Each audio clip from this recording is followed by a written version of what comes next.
관리자 몰래 들어가서 그 아파트에서 놀았다고 생각해보세요. 과연 주거 침입 인정이 될까요? 언제나 당신 곁에 법 블레스 유. 자, 이런 것도 고소가 될까요? 하는 사건들에 대한 이야기를 풀어보는 시간, 소소한 고소행위, 이른바 소고행 시간입니다. 자, 오늘의 주제는 남의 아파트에서 놀면 주거 침입이 된다, 안 된다입니다. 최근 아파트 놀이터에 놀러 온 외부 아이들을 해당 아파트 입주민 대표가 주거 침입으로 신고했던 사건이 있었죠.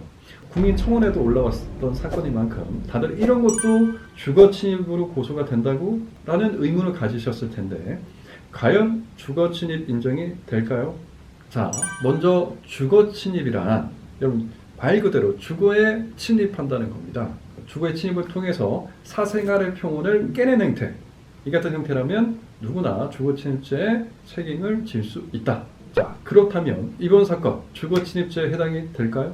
주거 침입죄에서 그 주거라 하면 여러분이 생각하는 가옥, 건축물, 그리고 뭐 다른 선박 등등도 포함되고요.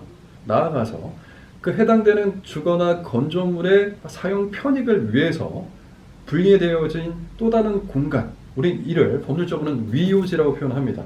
일반적으로 아파트 같으면 그 복도나 다른 엘리베이터, 계단, 이 같은 형태들 모두가 위요지로서 주거의 개념에 포함된다, 이 말이죠. 아파트 놀이터도 마찬가지로 위요지에 해당된다는 얘기입니다. 자, 이때 동의 없이 함부로 임의로 확 들어갔어요. 놀이터에 들어갔을 때 주거 침입에 대한 구속요건 해당성은 인정이 됩니다. 그런데 그런데가 중요하죠. 그래서 시험대에서 중요한 문구는 그런데 뒤에 나오잖아요. 자, 법률적으로는 어떠한 행동이 범죄가 되기 위해서는 구속요건 해당성이 인정돼야 되고, 동시에 나아가서 위법성이라는 요건도 충족해야 됩니다. 그리고 책임 요건도 있어야 되고요.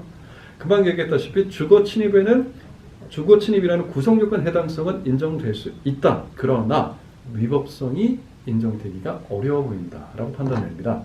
이른바 누가 다른 아파트에 놀이터에 놀러 가서 말이죠. 거기서 뭐 불법적인 행동을 한 것도 아닌데 이런 행동을 어떤 위법적인 행동이다라고 보기는 힘들고, 이를 우리는 기타 사회 상규에 반하지 않는 행동, 그래서 정당행위라는 어떤 측면에서 보면 충분히 위법성이 조각될 수 있는 여지가 있다라고 보입니다. 따라서 결론부터 얘기하면 이 같은 형태는 주거 침입죄가 성립되기 어렵다. 여러분, 그런 경우는 있을 수 있습니다. 어떤 아파트는 정말 폐쇄적인 아파트나 다가주택이 있죠. 다른 사람과 엄격한 자기 공간의 분리를 꾀하는 그런 아파트가 있을 수 있죠.